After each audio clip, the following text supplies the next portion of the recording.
People seem to think abortion is a recreational activity, and it is a thought process that women go through. And as many women as have abortions, there are that many stories. They are not all poor. They are not all sleeping around and using it as birth control. A lot of them are mothers and cannot bring another child into the family. They're losing their apartment. They don't know where they're going to live. Their father will just be mortified if they come home and announce they're pregnant. And they also come in as a couple, as one couple did, for miscarriage management. This couple was pregnant with a child they dearly wanted, and she was losing it. It was a non-viable fetus, and her life was in danger. She was going in to have her body cleared of this dangerous situation.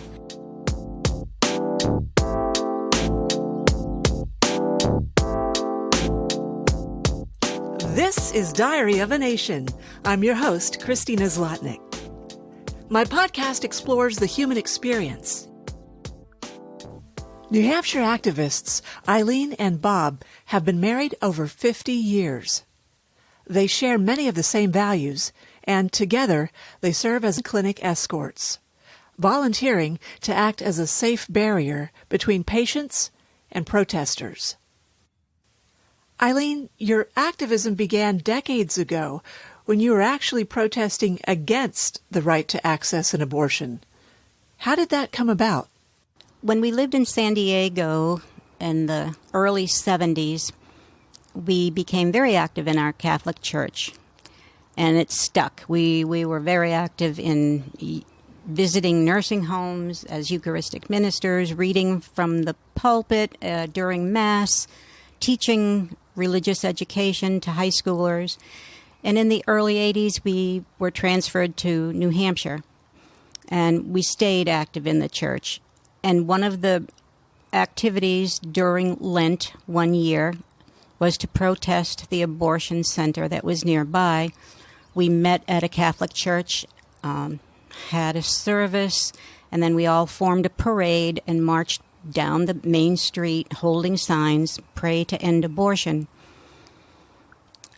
I don't know really what my thoughts were about my personal commitment to this goal in life. We had our 3 young children with us. We were a Catholic family practicing our religion as best we knew. And over time, as church stopped giving us what we expected to get from the community, it wasn't God, it was the community we found ourselves in, we broke away, and now here we are on the sidewalk, protesting the protesters, I guess you can say, defending the women who want to go in for their abortions, which is why I still respect people's religious beliefs, whatever they are. But I also know from my whole Catholic upbringing and my college and postgraduate education in Catholic universities, I was taught that God is always listening to me. So I don't think that the purpose of praying in front of a clinic is anything more than performative. I think it feeds their ego. I think it's there with the undercurrent to embarrass, shame, intimidate women. And I don't think that's what God wants. I think Jesus weeps at that kind of behavior. So protest. I've been a protester. I pray. And please allow women their dignity. How did your life experiences inform who you are today? I grew up as the youngest of a family of 6 children to a very lower middle class family, working class family. And the lesson my father taught me was that all people are as good as one another, that justice and equality are the prevailing values in our family, and that really has guided me. I went into education. I taught school for a while and had students with emotional difficulties. So I went back to school myself to become a psychotherapist and do family counseling. How can I teach a child adverbs if they're being beaten at home, have no food on the table? So teaching and then family therapy. I saw so many needs in this world, I decided I would run for elective office and was elected to the state legislature. Served a term to try to solve some problems at that level that affect a lot of us. Volunteer work has always been part of my life, whether it was religious education in my parish, working with my husband Bob to give marriage encounter weekends, enriching marriage, just out there in the community, living my life and seeing the inequality and, frankly, the misogyny. I attended a lovely school where I got a wonderful education from Jesuits. I went to Boston College. But in those days, I could only be a teacher or a nurse at Boston College. And there were professors who wouldn't even grade my papers or acknowledge me in classroom to participate. And I thought, this is one area of life where misogyny is allowed within the church structure. I have distanced myself from formal religion. I am spiritual in nature. And while I respect everyone's point of view about religion, I think that no one can force theirs on another person. I'm a mother. We have 3 children, 3 adult children, and 1 granddaughter. Our first son died when he was 8 months old, and that certainly shaped who I am and what my goals are. How did that change you, his death? Well, that was probably a big turning point in my religious affiliation. I always thought God was listening to my prayers, and when he did not save Robbie's life, I walked away. And then we were living, because my husband was active military, we lived in 7 states, and we were living in San Diego, and we met a community of people who were so joyful.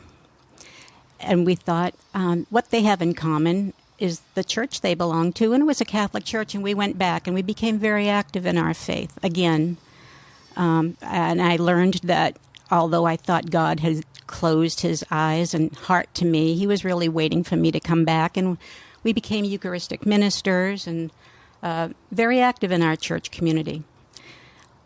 But years later, here we are in New Hampshire, and the parish life was very different. We were not accepted as Eucharistic ministers, I as a woman.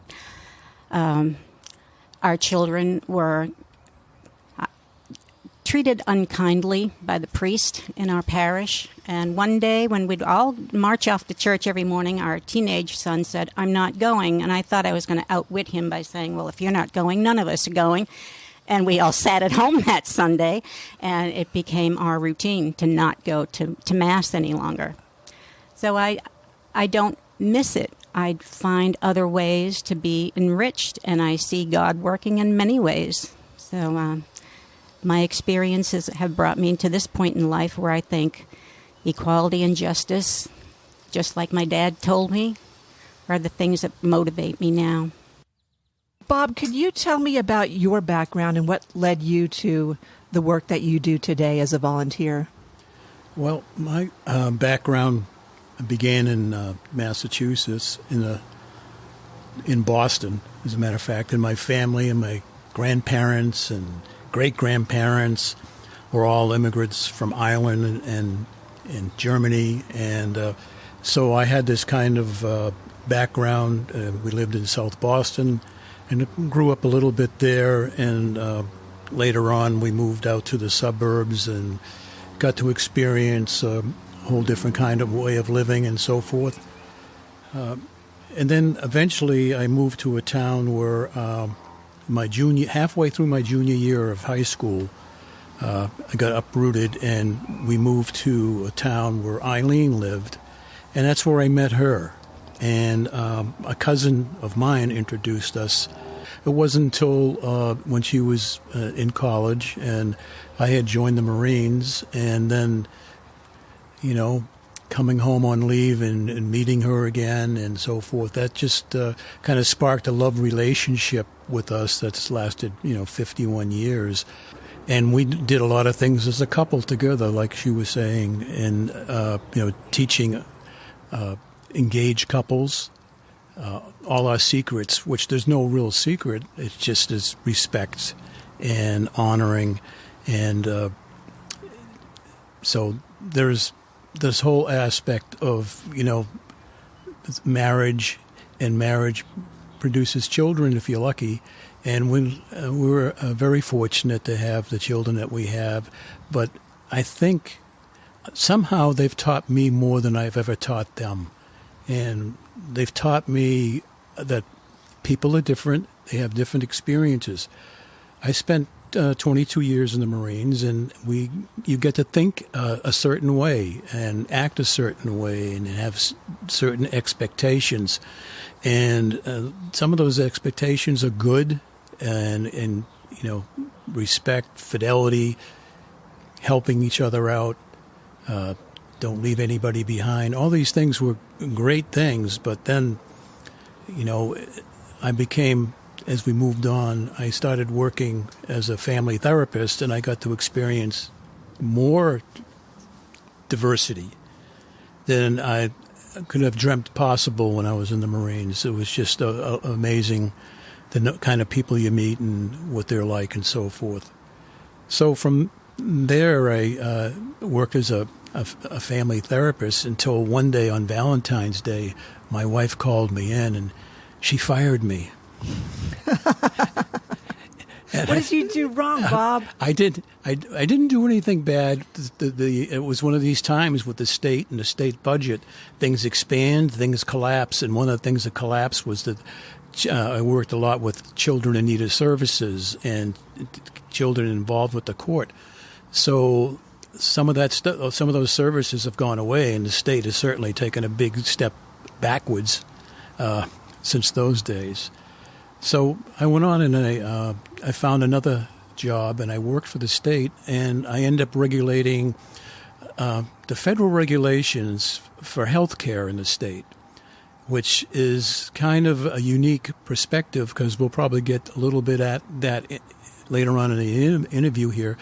But some of the things, the regulations has to do with patient privacy and abuse, neglect, and all sorts of things that are involved on a personal level, just not medical, but more of a social aspect. So what we did things together. That's one thing we learned in our marriage.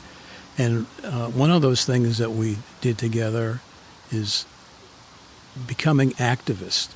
So we became activists on a political level, on a community level, and working for people's rights.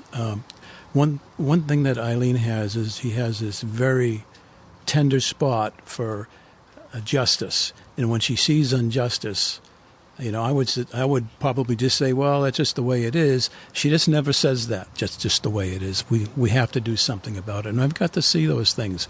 We have to do something about it. So, in my experience in the state, working with people who have been abused, elderly who's been abused, either by a healthcare facility or by social situations and so forth, I got really focused on what the rules and regulations are and what can happen and what goes wrong inside of an institution. What specifically prompted you to become a volunteer clinic escort? Was it Eileen? We had actually participated as protesters, protesting against abortion. And we'd done this for a number of years, and this is about the time when we were really getting kind of fed up with what was going on in the church and so forth. And it was we said, well, this is not right.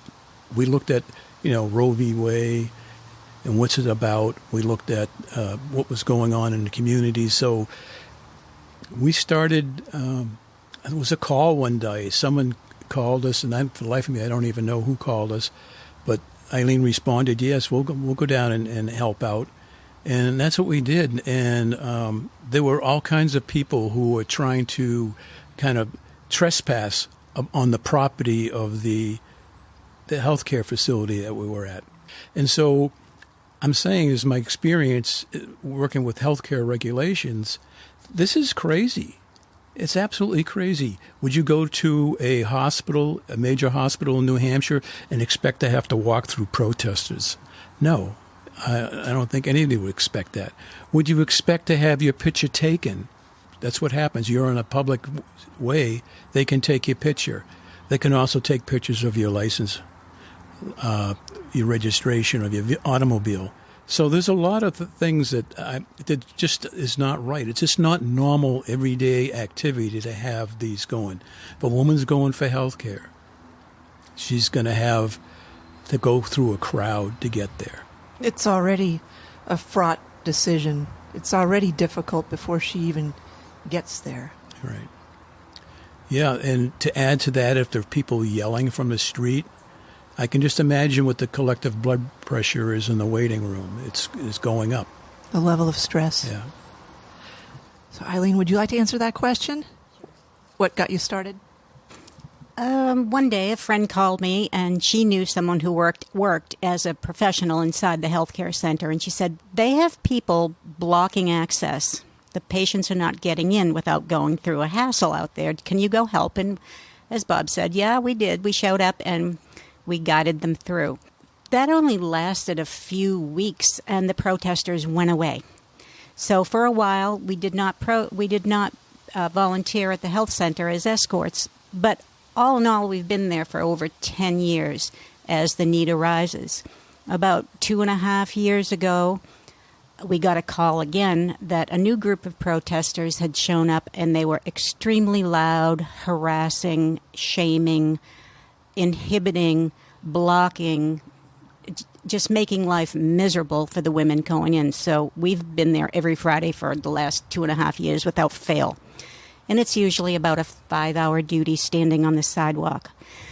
The protesters hold enormous, what I call abortion porn signs of Graphic disfigured, photos. graphic, but blown up to gigantic size so that you can't miss it. There's a children's bookstore across the street. That offended me. People were walking their kids in to go shopping, and they would walk by these signs.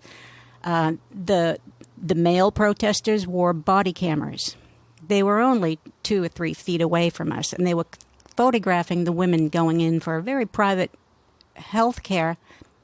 Not all of them were having abortions. So they were inhibiting on a lot of women. Then they would post them on their social media page. And I thought, this isn't right, but it is okay. It's legal.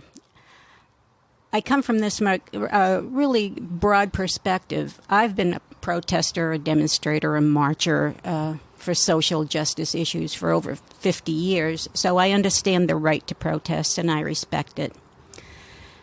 And I have, as I said, told you my religious story. I understand people have faith beliefs, and I honor and respect that. What I cannot abide is them pushing it into women. These women are rushing into an important health care appointment, and they expect the women to stop and be, as they called, counseled. Well, I am a professional counselor, and that offended me. They call themselves sidewalk counselors, but they're not. They're pushing their religious beliefs. They're shaming them for a personal decision. They are not allowing them the autonomy, the dignity, the fact that they may be women of faith as well who has gotten religious guidance on this decision. They don't respect that they have a conscience, that they are equal human beings. I don't know of any place where a man has to run the gauntlet of people shaming them to go to the doctors. It pushed every button I have. And so we've been out there. During the winter, the sidewalks are crowded with snow. And I remember this one day, I had escorted an interpreter into the building, and the client she was there for had not arrived.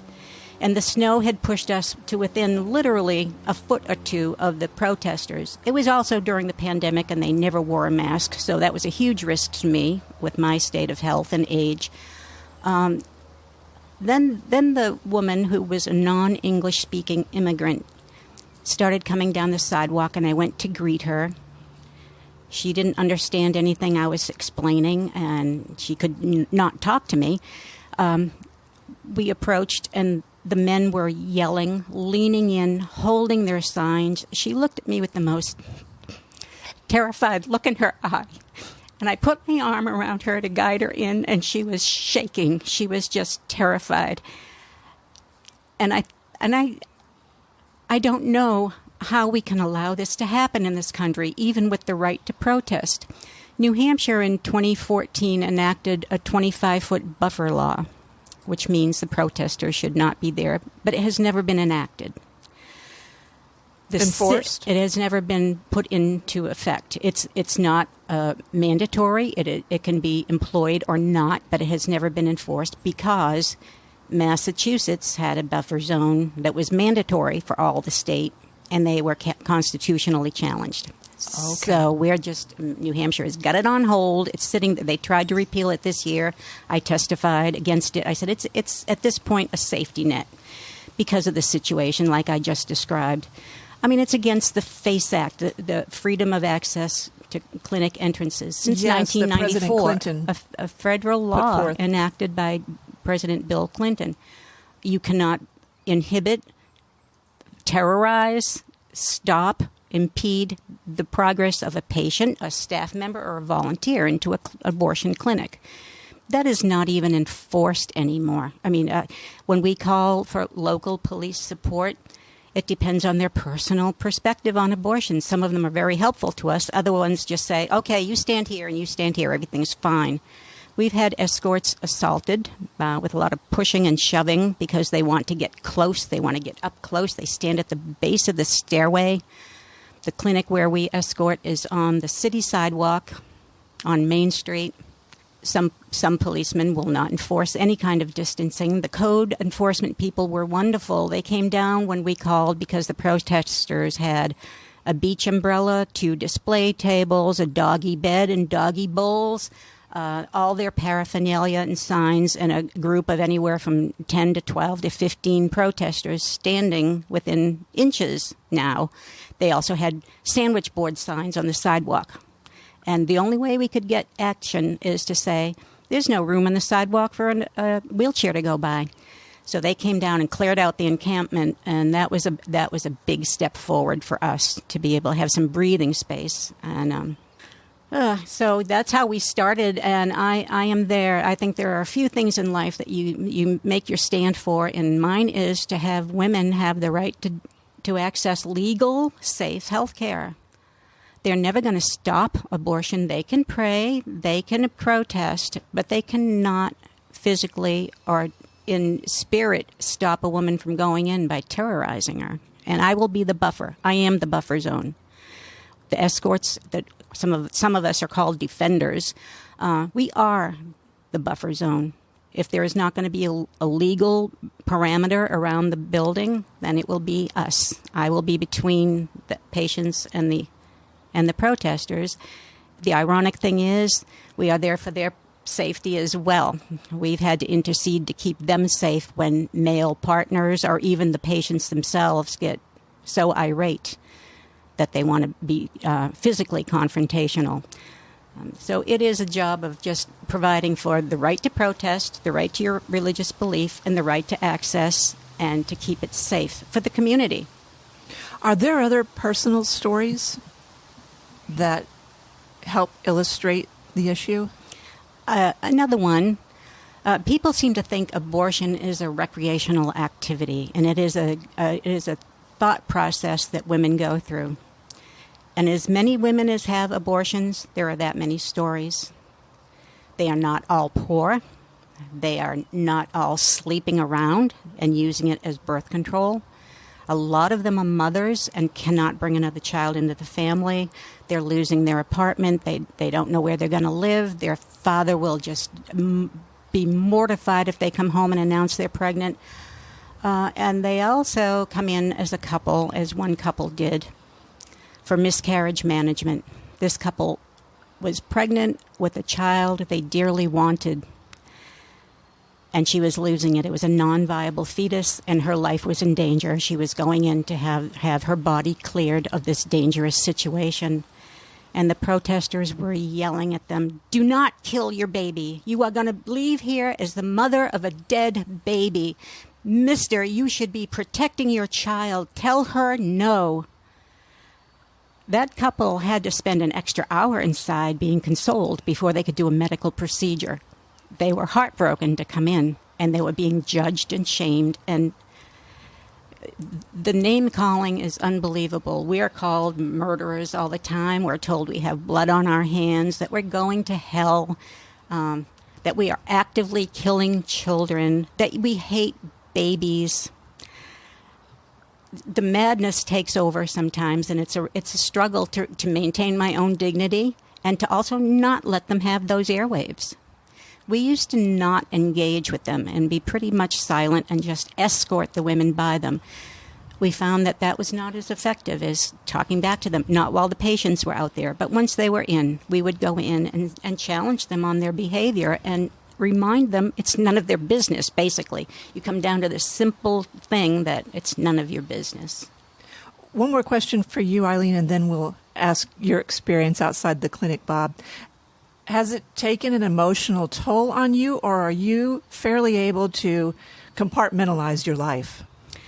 It does take a toll, and I think even in my work as a psychotherapist, it's pretty common that you get sort of a black sense of humor. And on Thursday nights, Bob and I would kind of role play what might happen out there and present the worst scenarios and the things we'd like to say and do that we never do. And then on Friday, we hold it together during the activity. Very often afterwards, when the clinic hours are done and the patients are all safely in, we walk away, and before we can come home, we'd go decompress, to go have coffee somewhere downtown to talk it out. What did you think when you said that? How did this woman, what will do if this happens again? Is there a better way to protect the women? And we would have to process it and decompress before we come home, or it fills you. And we have to compartmentalize it. But Thursday night we gear up. Very often neither of us sleep well, anticipating. And we try to shed it before we come home on Friday. But certain stories, certain looks, certain situations stay with me. And it fuels me, to be quite honest. It fuels me to go back the next week. It's wonderful. It's a blessing that you have a partner who shares your values and who can understand your experience. Absolutely. Okay, Bob. So the question was, what's your experience outside the clinic? I'm very vigilant.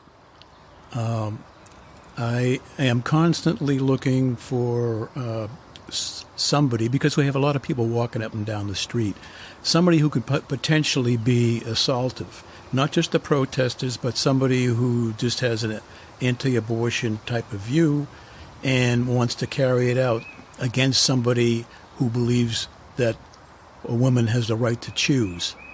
And so that vigilance goes, looking up and down the street. I had a couple of combat tours in Vietnam. That just kind of brings back some of that vigilance, that what I'm looking at and what I'm seeing and judging people. We have Concord is a city where there's lots of people who receive mental health, and we've had some people who've been borderline assaultive, but out of control themselves. And for instance, there's a guy that walks up and down the street every once in a while. He's carrying 2 big clubs. I'm wondering, is this the day that this guy is going to go off? We have a woman who walks down the sidewalk, but then she'll go out in the street. And when she's out in the street, she's saying the worst things she could possibly say about us. But she keeps on walking. So you can't respond to anything like that, really. So it becomes problematic. Like Eileen mentioned, that sometimes we provide security for the protesters. And I can think of an occasion happened where a couple were going in, and this is before the pandemic, so they could go in as a couple into the building. And there was a guy who was, he was wearing a Bruins shirt, and he looked like he could play hockey, and he was bringing his partner in, and the people on the street got very mouthy with him and saying a real man would tell her no. You tell her no. She can't do that. What kind of man are you? And he started getting a little bit mouthy. The partner did, responding to what they were saying, and but he didn't do anything at that point. But then he brought his partner into the building, and once she was situated safely inside, he came back out, and as at that point he let go on one of the protesters, and we were able to get in between him and this guy. But he was so aggressive that the one of the protesters called the police. He didn't actually touch this guy, but he called the police and said all the things that he said. And I'm thinking, as a man, I'm thinking these things. I wouldn't want someone to talk to Eileen that way. And I can understand why this guy wouldn't want anybody to talk. He's bringing her to healthcare, to her appointment. And he's getting a whole lot of hassle about his manhood and so forth. So that's a situation that stuck out, and they called the cops, and the cops came down, and basically the guy was a hockey player and fairly well known in the town, and the cop, they had a chat, so to speak, and nothing legally happened out of it. It was basically, you go to your corner, you go to your corner. But people shouldn't have to put up with this. They're just going for medical care. So either of you were both adults when Roe v. Wade was passed, the law that allows abortion, that makes it a constitutional right. I was a child. What do you remember pre-Roe v. Wade and how it's different today? Just the general climate in the country, before and after. I was in college, and I had a lot of friends who had gone to have their illegal abortions before Roe v. Wade. And it was like somebody opened the doors and let the fresh air in, and they were no longer ashamed, and they knew they would get safe, clean medical help. It was an enormous relief for a lot of women who were pregnant, and it was not time for them to be pregnant. They wanted to be married and have a family at some point. This was not the time. And now they could do it without having to scrounge money secretly, to look between the cushions for the money to get to the bus to New York City or whatever they needed to do. Right now, I feel like someone slammed those doors closed. It's getting to be a very frightening time for women of childbearing age. The restrictions are getting tighter and tighter. There is no medical term, late-term abortions. That's a political construct. And right now, the governor in my state has said 24 weeks is late term. He even called it up to the last minute. Well, that is not technically true at all. But what's to say in a next year, they're going to say 18 weeks is late-term abortion. And then what if it's 10 weeks? And as long as they throw in the term viability and medical advances are progressing as they do, we may be able to keep a very early fetus alive outside the womb. It does not change the fact that a woman has the right to decide to be pregnant or not. I believe being a mother is a big deal, and I believe every baby should be wanted. And there is no stranger who can tell you you must carry a pregnancy. Maybe your body is not built for it. Maybe you're 11 years old and your stepfather raped you. With New Hampshire's new law of a 24-week ban, it doesn't have any exception for rape or incest, and that is really worrisome for me. I think we're going backwards. I think politicians have no place between a woman and her doctor. It's like women have become expendable. I'm not sure what their ultimate goal is, other than control.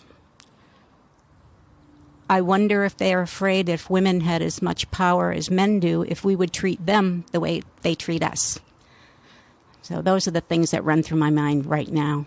Because something has to change, and saying vote is not the answer. That we've been saying that for a decade or more. And we take a half step forward, and then we're back 2 steps. So there has to be more, and I think women have to really unite. No one is going to ever tell you you have to have an abortion. An abortion provider will not give a woman an abortion if it's not her choice. We've seen minors come into the center. and they always have a private counseling moment with told all their options and asked if it's their choice. And when a young girl said, "No, my dad insists," they did not perform an abortion on her. She was very young, but it is still her right. So I worry about where we're going and what it's going to take for women to say, whether you have an abortion, you have your own abortion, it's your body. If you choose to have a baby, I am going to be with you right there, praying that it's a healthy, happy child and help you through it. What do you need? How can I provide for you? But something has got to change, because this country cannot continue making women second-class citizens. Roe v. Wade was passed before I developed a social conscience. So, all right, so it got passed, and it's the Constitution, and this is what people can do. Okay, I understand that. I took an oath to swear and defend the Constitution. I never really had to think about it much, because it just wasn't my experience. I kind of grew into the way I believe now through experience and watching what's happening, and how women are trying to are controlled by church. And if you look at I had a long Irish history, and the church in Ireland and all the things abortion just became legal in the last couple of years, I think. But before that, you could have a baby, but then they had all these orphanages around the country, and look at all the graves that they've uncovered at these orphanages.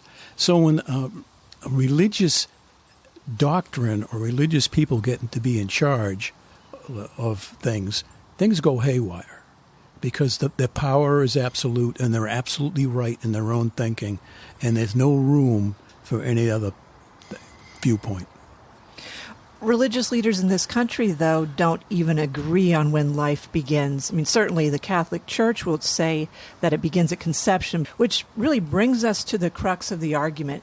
Who gets to decide? Is it religion? Is it the government? Or is it a woman and her medical provider? Well, I've got a quick answer for that, and it's an informed conscience, a woman, and her provider. They're the ones who get to choose together. And it's always ultimately the woman's decision, what she wants to do. I know there are other viewpoints, and people are based on this doctrine and that doctrine and so forth. And a lot of stuff is fiction. You go into the Bible, you'll find all kinds of references to abortion. It's a reality of life that abortions are sometimes required, because that's what people choose. Well, I think it's just such a simple, elegant solution. The woman gets to choose, and she can choose what she wants to do. She can have her baby, and she can not have a baby. Politicians are not, by and large, or uniformly, or absolutely, medical professionals, and churches have a variety of outlooks. Even in the Catholic Church, a majority of women approve of abortion. And they practice birth control, which is also against the Catholic religion. So I think when there are rules, people pick and choose which ones they're going to follow, and this seems to be the one that the disparity falls on, because people want it to be one or the other, and when you have choice, it's both. No one loses. So I just think it's a simple solution. Absent from this conversation is the fact that men equally participate in the creation of a pregnancy. But we're not talking in this country about mandating a vasectomy, which is generally reversible, because for some reason we trust men to make their own healthcare decisions and to control their own bodies. Why do you think this is the case, that we're targeting women and not men? When I have brought up the subject, and we've even talked about it on the sidewalk with protesters, or when in social media I mentioned vasectomy being more easily reversible and likely to lead to a wanted a pregnancy than a tubal ligation reversal, for instance, or the fact that a woman should be putting chemicals into her body daily to avoid a pregnancy, which can also fail. A lot of women who come in for abortions were on birth control, and it didn't work.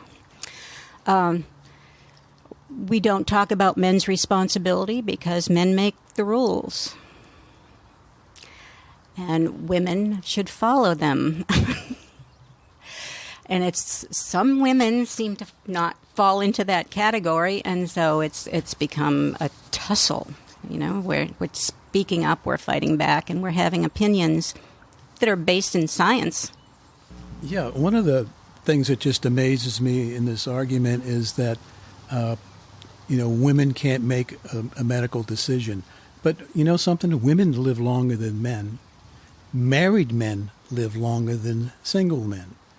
So I know of many cases where a husband, was spurned, forced, cajoled, dragged to the doctor's office for some type of condition that his wife could see, obviously, you need medical help. So women know intuitively, I think, are better caregivers and know what people need. For men to start legislating and saying, no, we're going to do it this way and do it that way, or run a church and say, no, this is the rule, you can't have that, that's a sin. It just doesn't make sense. Women have more of a intuitive, instinctive, almost genetic capability of taking care of people better. In May, the Texas high school valedictorian Paxton Smith went off script and delivered a graduation speech about abortion rights. And this came on the heels of a bill that Governor Abbott signed, which bans abortions after 6 weeks when many women don't even know they're pregnant. A ban that makes no exception for rape or incest. And Paxton said, "I am terrified that if my contraceptives fail me, that if I am raped, then my hopes and efforts and dreams for myself will no longer be relevant. I hope you can feel how gut-wrenching it is, how dehumanizing it is to have the autonomy over your own body taken from you." And this really stood out to me because we're talking about a teenager distilling the essence of the struggle.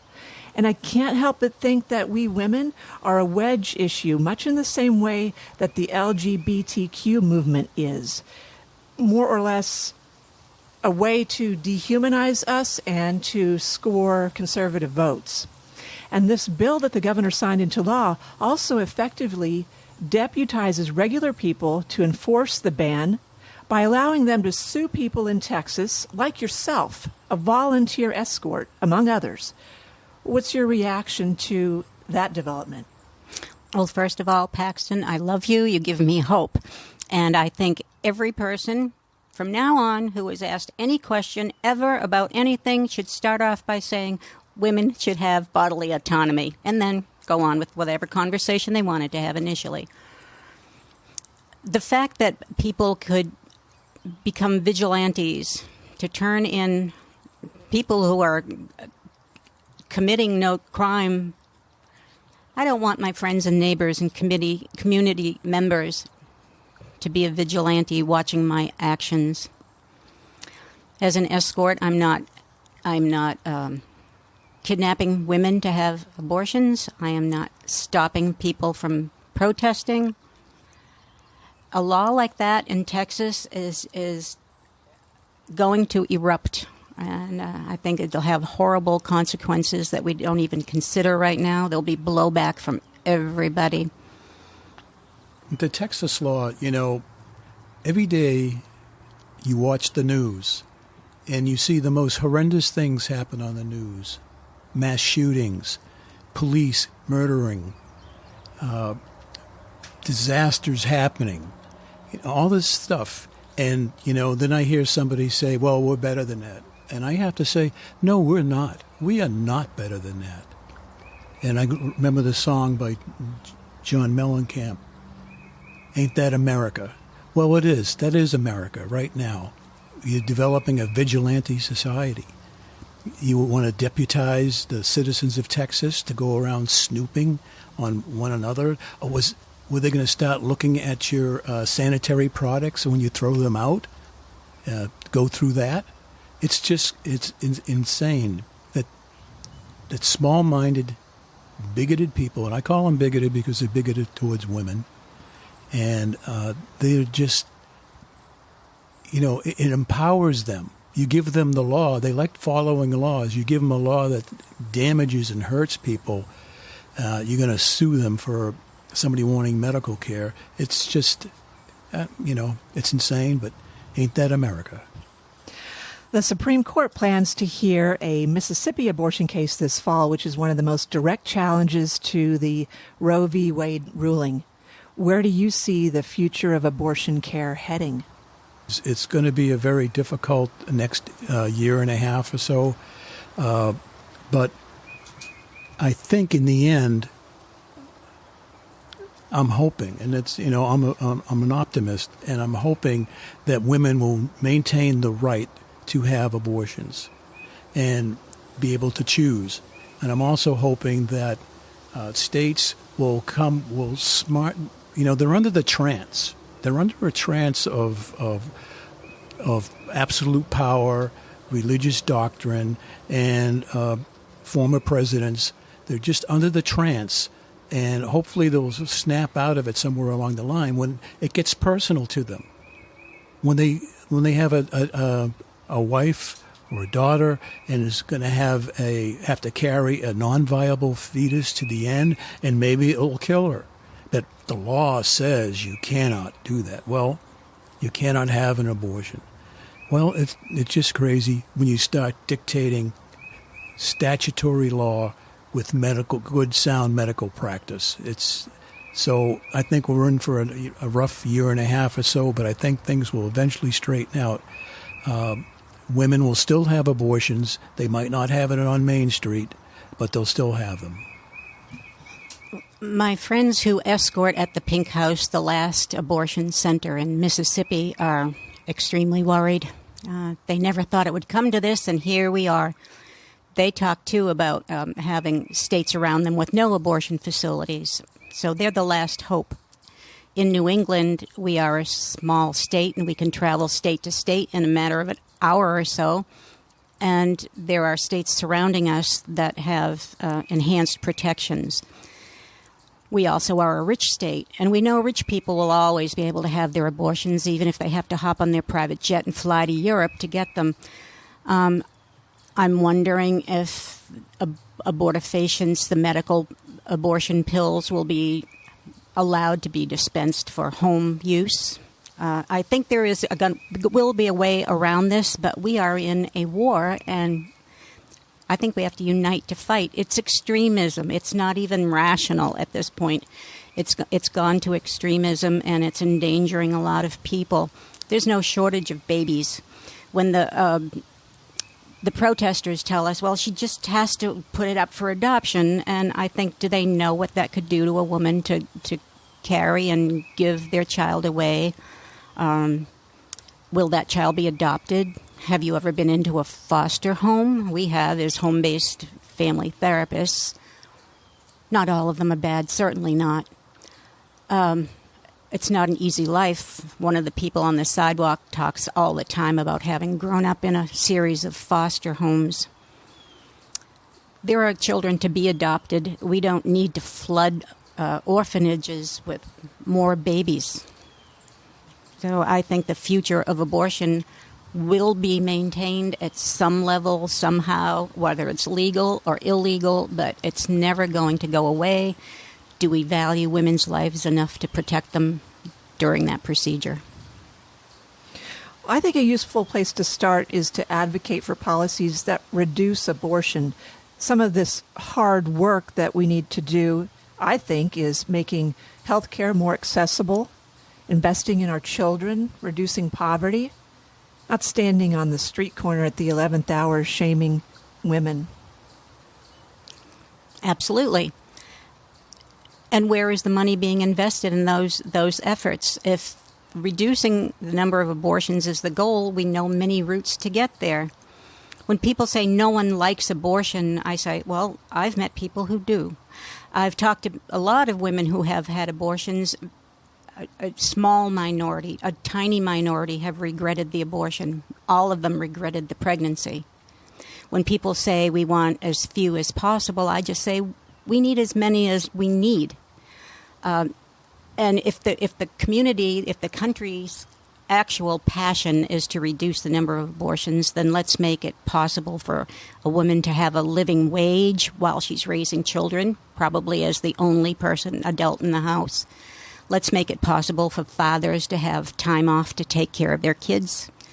Let's make the schools educate all of us equally, not good school districts and failing school districts. There are so many things that need to happen in order to make a life worth living where young people say, let's have a baby.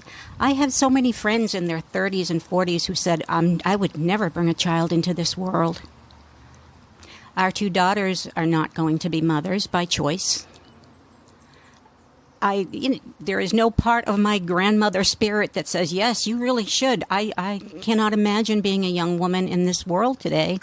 And whatever means they take to avoid being pregnant, that's their body, their life. It's not up for me to approve or disapprove or even know about.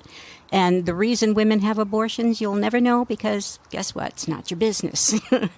And that's the way I see it. Is just respect a woman and know that she's an intelligent, whole, full, equal human being of conscience. When we go out there on Friday mornings, and there's protesters out there, we, they're on one side, we're on another. But there's another group of people who are walking by on the sidewalk. And a lot of people who walk by on the sidewalk don't always say it out loud, but they'll give us thumbs up. They'll give us a thank you. We're so glad you're here. And we've got to fight for these rights. All kinds of things like that. Now, I'm not saying that the protesters don't get some kind of positive feedback, but we get much more feedback than they do that is positive. And it certainly is. The vast majority of the women in this country, and even men, are for equal rights and the right for a woman to choose. It is a real morale booster when the pedestrians or even the cars go by and honk and give us thumbs up. We've been delivered cold drinks in the summer and hot drinks in the winter, and only one person has ever spit at me, so I think I'm on the winning team. But Thank you both for helping women access health care. You're welcome. Grateful. We are sorry we have to do it, but we'll do it until we don't need to.